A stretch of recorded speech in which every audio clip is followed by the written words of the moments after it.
Our old house was on a corner, and in lieu of a backyard, had a side yard, with a small deck that wrapped around the back. The dining room had patio doors that led out to the back. We'd have barbecues and such back there.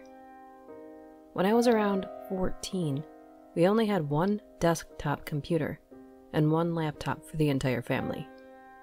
My brother and I would fight over the desktop. That's where Diablo 2 was installed. So I would use the laptop to write music on. On one particular night, my brother had a friend over and they were downstairs doing whatever, and I was at the dining room table on the laptop. And as I was writing up my music, I didn't pay much attention to my surroundings. That's when I hear a knock on the patio door, which startled me. I looked up expecting my brother or his friend. The basement had a door that led to the back deck as well. Standing at the door and waving was a person. Couldn't tell the age or sex because they were wearing a Halloween pig mask. Thinking it was my brother or his friend, I mouthed, "Good one," gave the person the finger, and then walked away. As soon as they left, I went downstairs to give them shit, and to my surprise, they were both sitting on the couch playing PlayStation.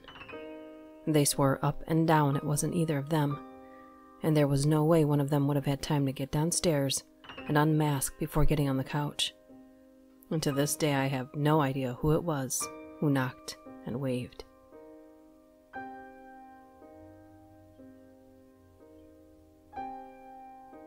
I came home pretty late one night, and my roommate's bedroom was shut. I assumed she was sleeping already, but I saw something out of the corner of my eye in the kitchen. I said her name, but she didn't answer. I didn't think anything of it. So I walked into my room, and before I could turn on the light, something whispered, "I'm still here." I turned on the light in my room, but there was nothing there. So I turned on every light in my house, knocked on my roommate's door, and eventually opened it, but she wasn't in there. So I left her light on too, and slept with all of the lights on. When she came back the next morning, I asked her if she was messing with me. She started crying and said she left because something was in the house messing with her, and she had to get out.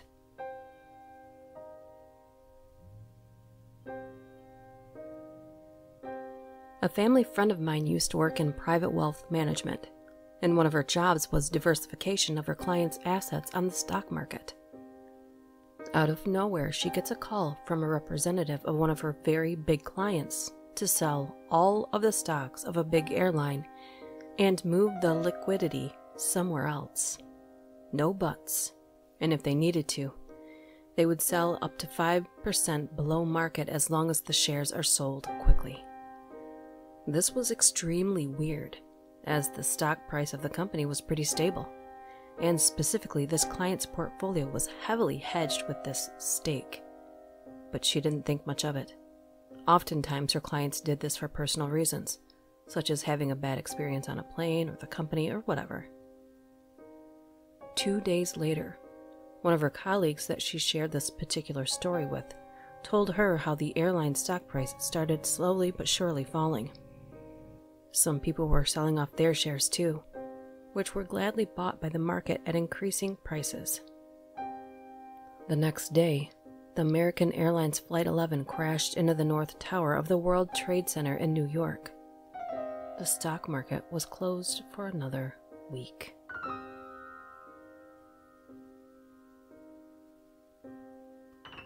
When I was 17, I worked in retail as a cashier, and I had a very old couple come through my line buying a wok. The husband, who was at least 85, started making conversation with me about the wok and asked if I liked Chinese food.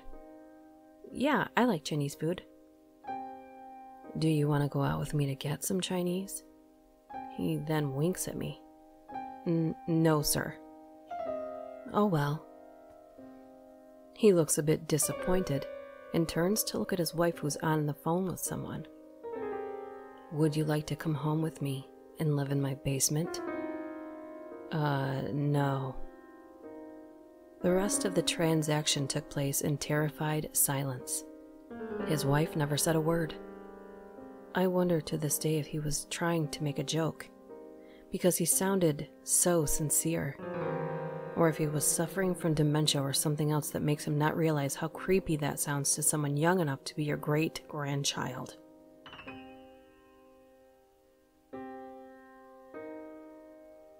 The summer after I graduated from high school, I left work early and went to my parents' cabin in northern Michigan.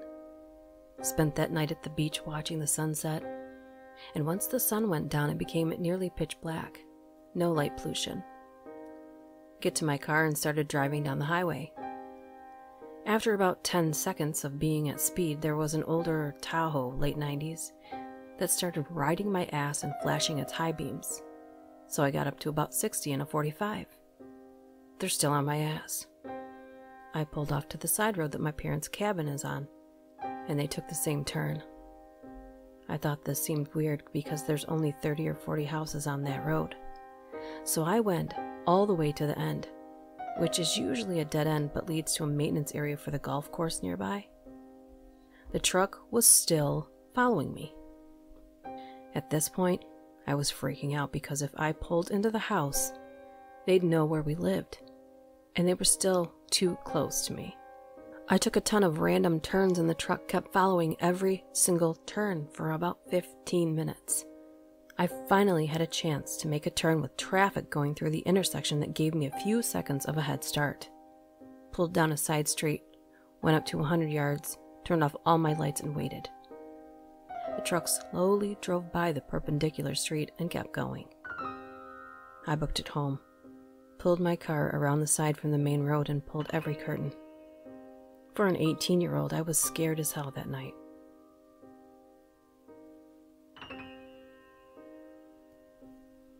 New Year's Day, 1995. I was in my 3rd year of university and a bunch of people had come down to visit me and my roommate for the festivities.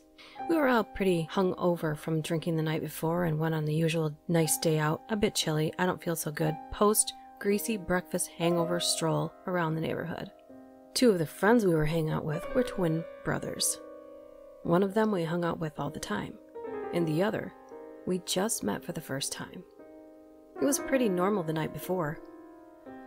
But on this day, we were all hanging around a local basketball court shooting hoops with an old basketball we'd found in the grass, and his twin brother kept following me all over the place with the creepiest grin I'd ever seen in my life, staring right into the nether regions of my soul the entire time. I'd back away and join the group again, and he'd keep following me around. When we were walking back to the apartment, it was just me and him walking down the sidewalk behind the group, and he moved over in front of me, stared at me with that creepy look again, and fell down to his knees as if to worship me or something. I didn't know what to do. Hey buddy, you alright? We're heading back right now. And so on. He wouldn't say a word. He's just there, on his knees, looking up at me with a clenched face and squinted eyes, as if he were looking directly into the sun. Later that day, my roomie said he was tripping balls, so I thought nothing of it and moved on with my life.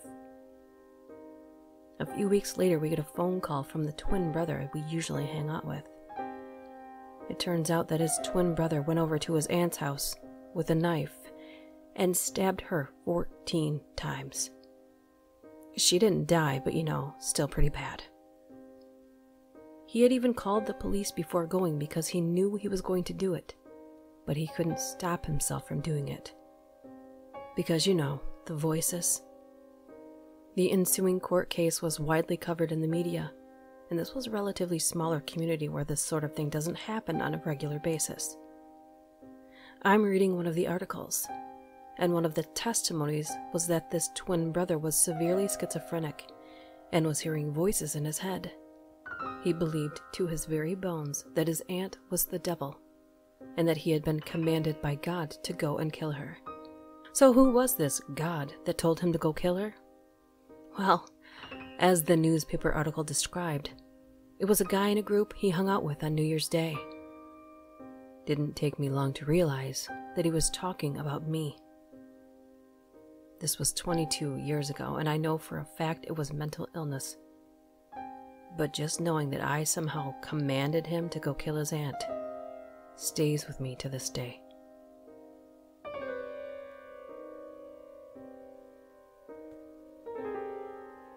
We were living with my brother-in-law and his 2 teens when I was pregnant.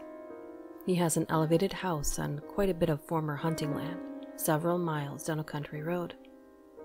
My husband works 7 to 6, and my brother-in-law works offshore for 14 days. While he's at work, his kids stay with their grandmother. Nice house, but it had a weird vibe. I chalked it up to pregnancy hormones. One day, home alone, I was taking a shower and felt someone staring at me. I stuck my head out and listened. Couldn't hear anyone in the house, so I resumed my shower. A while later, I heard the back door shut. I was standing in the kitchen and could see the door, which had no steps and was 6 feet from the ground. The door was still locked. I told my husband about it that night and he shrugged it off. We locked down and went to bed. And I don't know how long I had been asleep, but I woke up to the blankets being yanked off the bed and my husband flipping on every light in the house. He threw open every door, every cabinet, looked in every pantry or closet while holding his handgun. I asked him what was going on, and he swore he heard boots thumping through the house and someone talking. Everything was still locked, and it's not a big house. Nobody was there except for us. One night, a while later, my niece came into our room. Her dad worked over and we had them for a few days. Asked to sleep with us in bed. Now this girl isn't scared of anything, and she was 14 at the time. I sat up, told my husband to scoot over and patted my pillow. That's when I noticed her 16-year-old brother curled up on a blanket on the floor beside me. "Why are you both in our room at 2 o'clock in the morning?" They didn't want to answer at first, but eventually explained that something in my niece's room laughs at night. I hated that room when we moved in, and put up any laundry I did quickly in there. I asked my nephew why he was on the floor, and he said, "She came into my room on the cot to sleep, but something started knocking on the door. We came down here as soon as it stopped." Once again, my husband flipped on every light, looked in every nook and cranny. Nothing. Eventually, we moved out and the kids decided to live full-time with their grandmother. My husband said he heard a man laughing in my niece's room, but there was nobody there when he turned on the lights. Scared the shit out of him.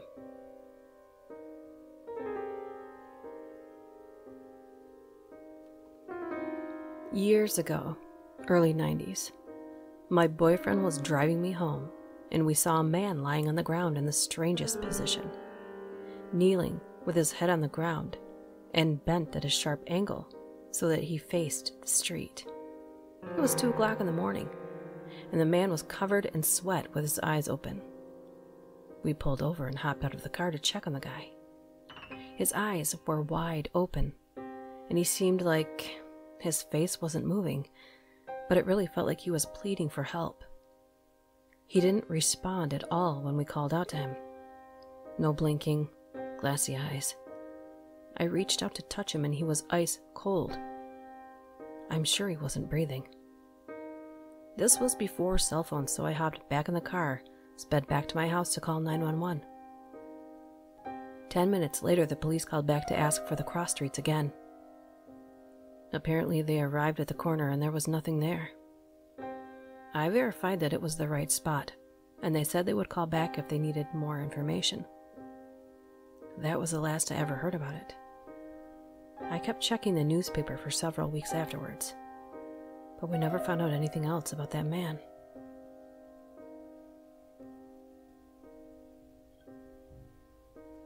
We had quite a large house, shaped like an L, but the L was cut into a hill. So the bottom part of the L headed downstairs, which was almost underground. It had windows facing out, but a lot was either in the hill or under another floor. I had the room on the bottom part of the L from 13 onwards. My room had 2 doors, one that opened out to a kind of rumpus room, and the other to an ensuite. It was always creepy as fuck, but being a skeptic, I dared anything there to do something to me. Grew up fine, but I could never sleep unless both doors were shut. When my parents went away, I'd break the rules and bring my dog in to sleep in the bed with me. I woke up a few times late to see her alert and staring at the door to the rumpus room. Occasionally, I'd hear her clawing at the screen on the window. But we had dogs, cats, horses, local bush turkeys, foxes, etc. I figured if something was there that shouldn't be, my dogs would have gone ballistic. Fast forward 5 years. Bring a new girlfriend to my home to meet my parents. Slept in my old room. She woke up screaming between 12 and 3 a.m. twice out of the 3 nights we stayed there. I've been with her for 5 years since, and it only happened in that one room. She won't sleep in that house anymore. My parents let my younger sister move into that room about 4 years ago. She asked me recently if I ever heard scratching on the window late at night. Both of the dogs we had, plus the cat and horses, are all dead, it being roughly 10 years later, so the scratching is likely independent of the cats. Unless the local animals are somehow fucking with us. She also said she can't sleep unless both doors are shut, and she'll often put door stops under both doors so she hears if either door opens. She googled some stuff and decided to sage the room, and that's when she said she had hectic nightmares since, and woke up screaming late at night a few times. For reference, she was about 14 when the night terrors happened with my girlfriend, so we never told her. I am a skeptic, but there's no doubt that that's really creepy.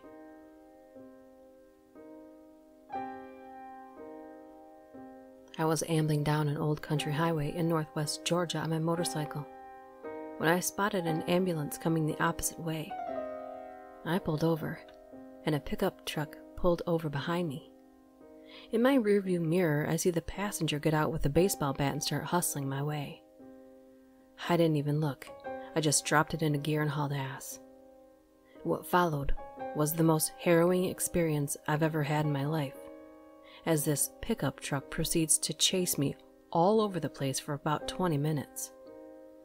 I'm unfamiliar with the area, and my bike was not meant for going fast around turns, so I've got no room for error, and it's all I can do to stay in front of these guys. I'm blowing through four-way intersections in a bid to get some distance and come up with a plan, but they are hell-bent on catching me. I finally managed to get pointed turns on the highway and get into cover of the other cars, but then traffic stops on a bridge, and the truck is 3 cars behind me. And all I'm thinking is if I can just get on the highway, I'm probably home free because my Vulcan can go pretty fast in a straight line. In my mirrors, I can see that passenger snaking through the cars on the bridge. So I lane split and make the on-ramp, hammer down, and I'm gone, baby, gone. Never went back to that town, and as far as I know, this was an unprovoked attack of the hillbilly variety, because prior to the ambulance, I hadn't even seen another vehicle. I don't ride particularly fast, and I don't believe in loud pipes. I got lucky as hell seeing him come up behind me like that.